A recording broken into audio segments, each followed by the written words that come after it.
I'm wearing and holding a dive watch that is water resistant to 300 meters, but also has a complete calendar. It's the Blancpain 50 Fathoms Bathyscaphe complete calendar moon phase. Now, does that make sense? Let's find out.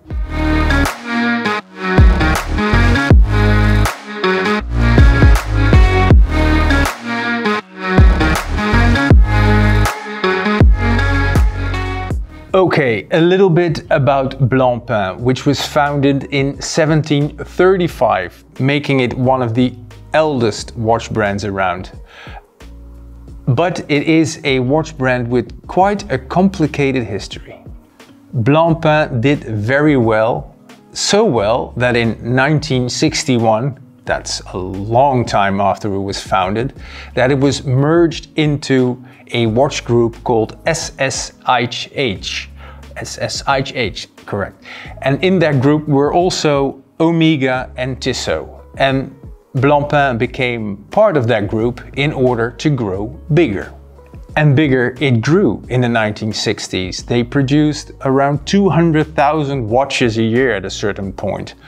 But unfortunately, in the 1970s, the quartz crisis happened and it hit Switzerland hard, and Blancpain in particular. Why did it hit Blancpain in particular? Because they didn't make quartz watches, and the mother company, SSIH, the watch group, decided to focus solely on quartz watches. In other words, Blancpain disappeared. But it was in 1983 that Blancpain was bought by Jean-Claude Biver, the self-proclaimed watch wizard, together with a companion from the Piguet family. That's right, Piguet, the movement manufacturer. They bought the brand and revived it. And they did such a good job that in 1992, SSIH, yes, the watch group, bought Blancpain back for a staggering 60 million Swiss francs, if I'm not mistaken. I'm not gonna talk about the wealth of Jean-Claude Biver, but I'm gonna concentrate on the watch and especially the name. So Blancpain is out of the way. Now let's focus on 50 Fathoms. The 50 Fathoms name is actually a legendary name in the world of watches and in dive watches in particular.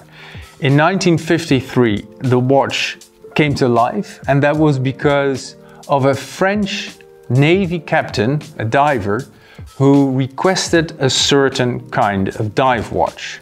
And it was only Blancpain that succeeded in meeting his specifications. Captain Robert Maloubier had an idea, Blancpain executed it, and the 50 Fathoms was in 1953 actually the first modern dive watch. Yes, in 1953, Rolex also launched the Submariner, but the 50 Fathoms is actually more special.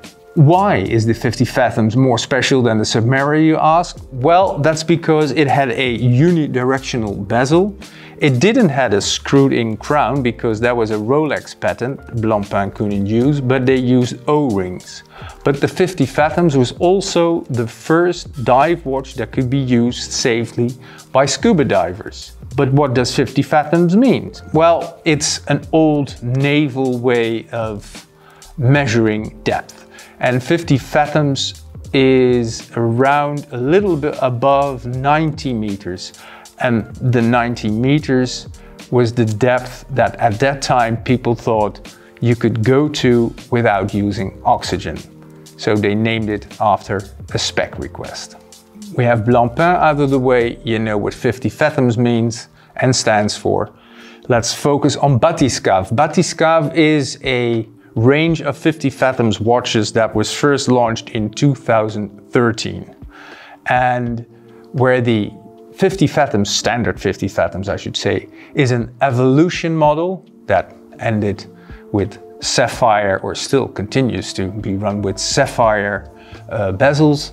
The Bathyscaphe is a more retro approach. Still, if it is retro looks you're going after, the 50 Fathoms Bathyscaphe is worth a second look, and we're going to do that right now. But maybe the word Bathyscaphe rings another bell, and that is because a Bathyscaphe is also a very special kind of submarine, a very deep diving kind of submarine. And the most famous Bathyscaphe is the Bathyscaphe Trieste, that in 1960 dove all the way down into the Mariana Trench, the deepest point on Earth. The Blancpain 50 Fathoms Bathyscaphe doesn't go 10 kilometers deep underwater, but a very healthy 300 meters deep underwater. So it is a proper dive watch. But it is also way more if you look at the dial. And what you see on the dial is actually a complete calendar, also known as a triple calendar, meaning there is a day, a date, and a month indication.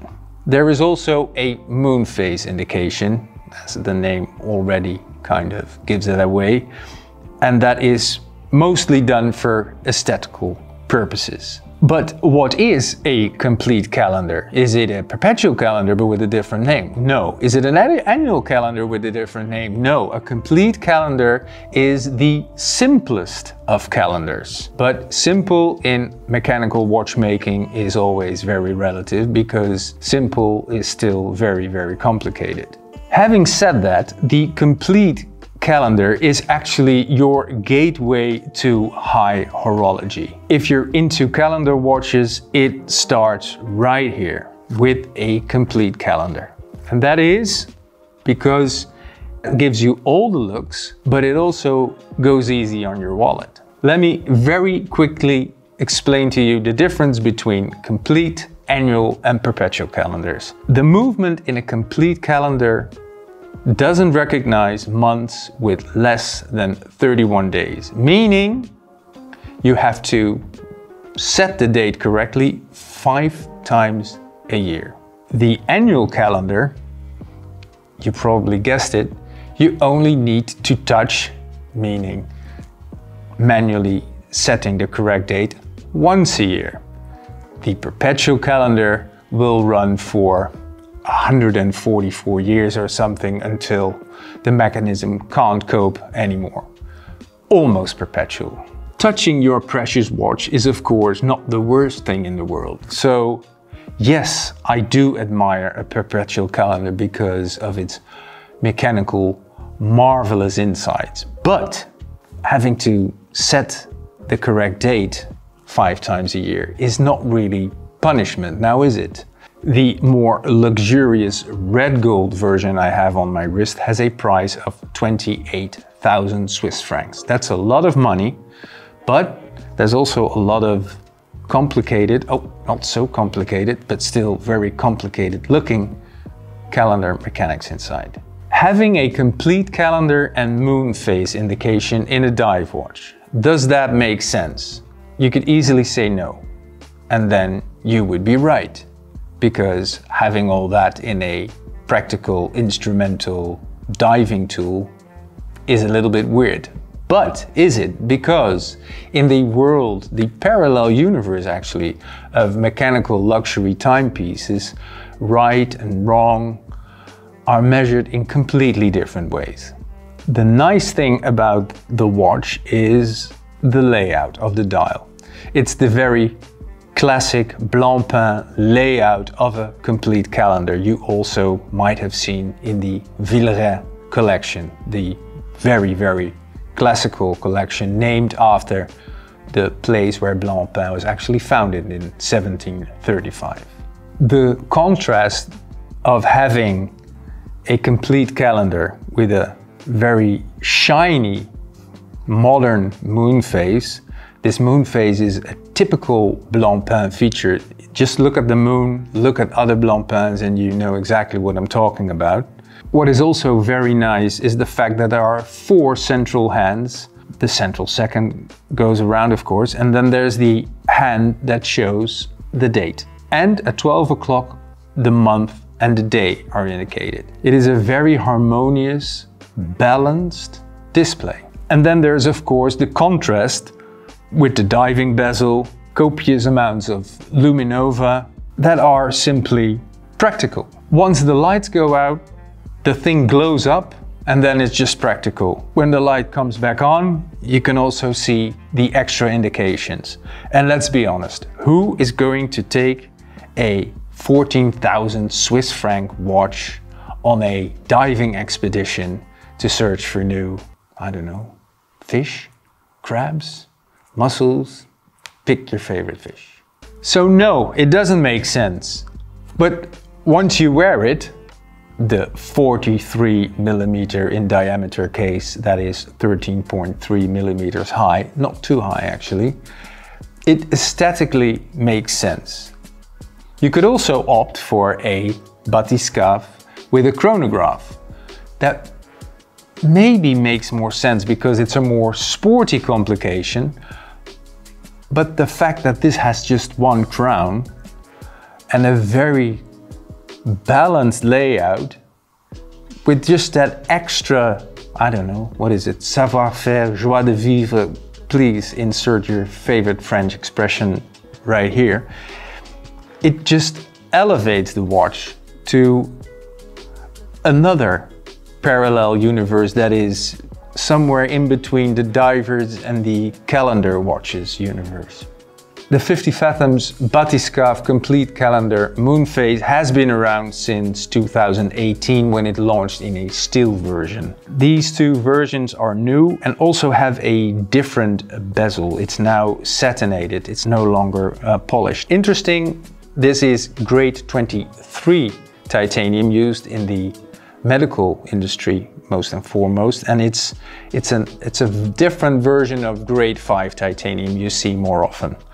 The blue one is, as you can see, the more exuberant of the two, but luckily there's a lot of brushed finishings as well, so it doesn't shine too hard. What else is there to say? Well, it has a 23 millimeter lug width. That's quite massive, but it doesn't show. But you will get in trouble if you buy this one and want to replace the strap probably.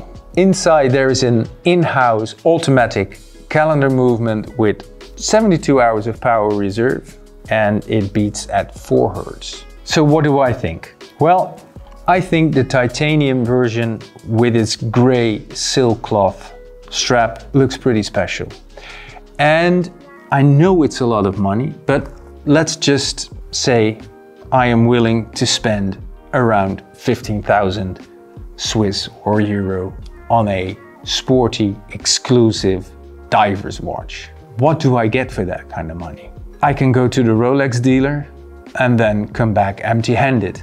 I can search online and then find something for 15,000 that, of course, is a dive watch, but is also overpriced.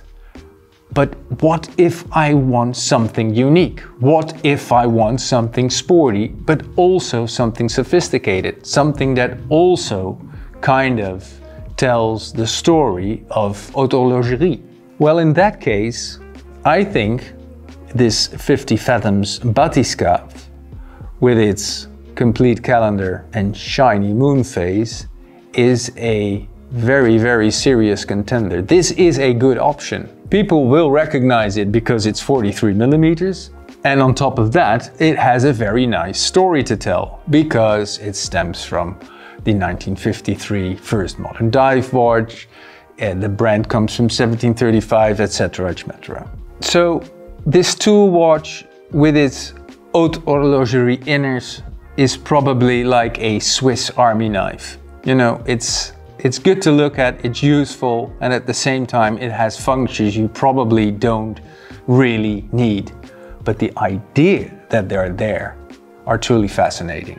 So my conclusion, this seemingly irrational watch makes sense in my book. Please tell me in the comments, and also if you liked it, like and subscribe, and I'll see you next time.